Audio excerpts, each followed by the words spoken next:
Mr. Amiri, would you tell us exactly, in your words, the incident, what happened to you in Saudi Arabia?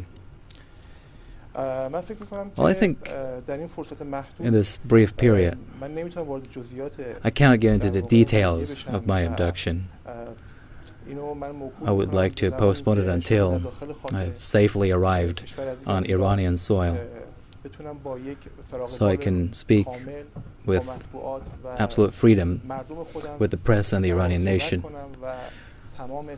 and tell them everything that has happened in the past 14 months, things that I've been through, many things that have puzzled many, and the accusations against me by Western media, particularly the United States government, the accusations against me and my image and my reputation. I would like to talk about all of that in detail in Iran and make everything absolutely clear. But I think, given that I am in the intersection of the Iranian Islamic Republic of Iran here, I would like to tell you everything about how I got here, very briefly. In fact, when I escaped from the U.S. agents' hands, and the Iranians caught the first sight of the video that I made on YouTube, in which I explained clearly what had happened. Afterwards, I was captured again by the U.S. intelligence agents in Virginia.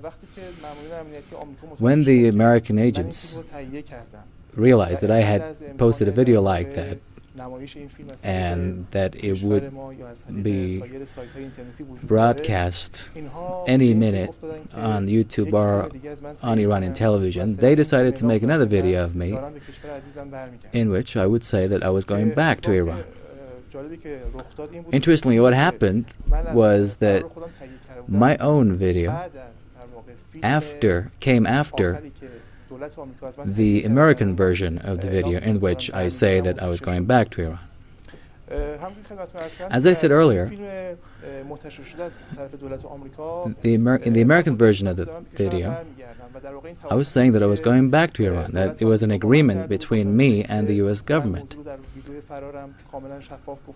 While I had said everything in my own version of the video, that my safety, the U.S. the government was responsible for my safety, and whatever happened to me, the U.S. government would have to respond to the public opinion, or at least to its own people.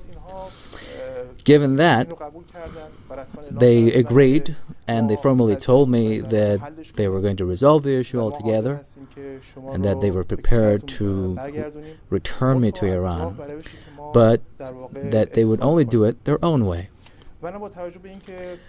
And because I wasn't in a position to make the decision, the final decision, I waited until I find out what they were going to do.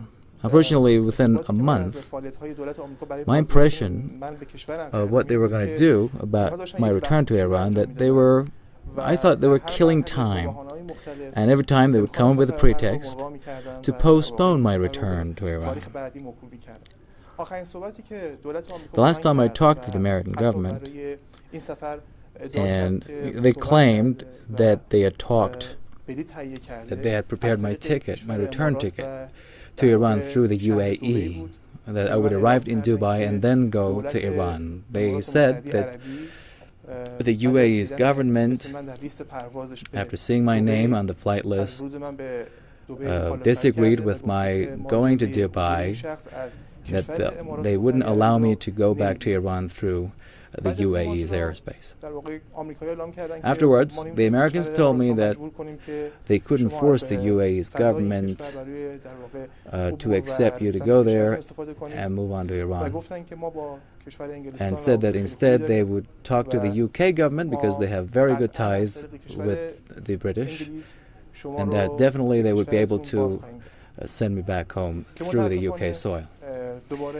But again, unfortunately, A couple hours before my flight, I was told that the UK government had disagreed with my trip back to Iran through London, and they said, of course, that they would only do it if I did an interview with the UK embassy, and that would be my return ticket to Iran.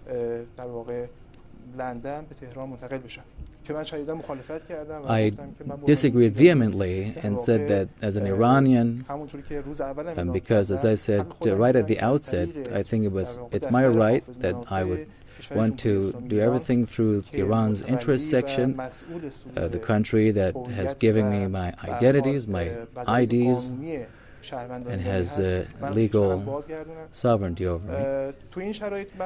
I would like to go back to Iran that way. My understanding was that the American officials were unable to make the right decision at the time, and that they were going to use my abduction saga for political gains, but they did not achieve their desired results, and that, of course, had caused them some problems.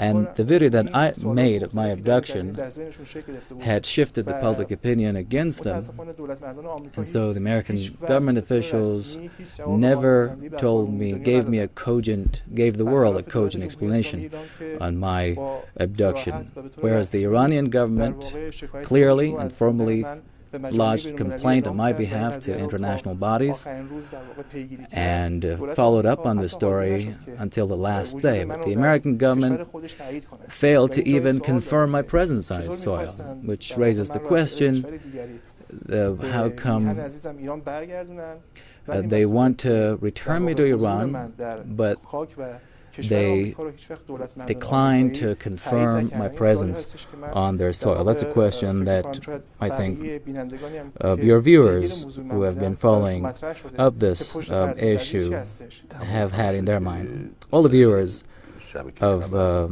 Iranian news network don't know exactly what went on. Well, we have been following the story after you were abducted in Saudi Arabia. Take us back to when you were abducted. I don't want you to go into detail. Tell us how you were abducted and how you were taken here. In fact, I would like to briefly explain what happened when I arrived in Medina. This is what happened. When I arrived in Jeddah airport, I was stopped and questioned by the Saudi security agents. It's a very unusual thing for them to do. They asked me about my job. They asked me for other information, detailed information about me. I was the only person that was graded like that, which raised my friends and other companions' interest in what happened. So I was curious to know why it happened, so I talked to my roommate and other pilgrims accompanying me to Saudi Arabia.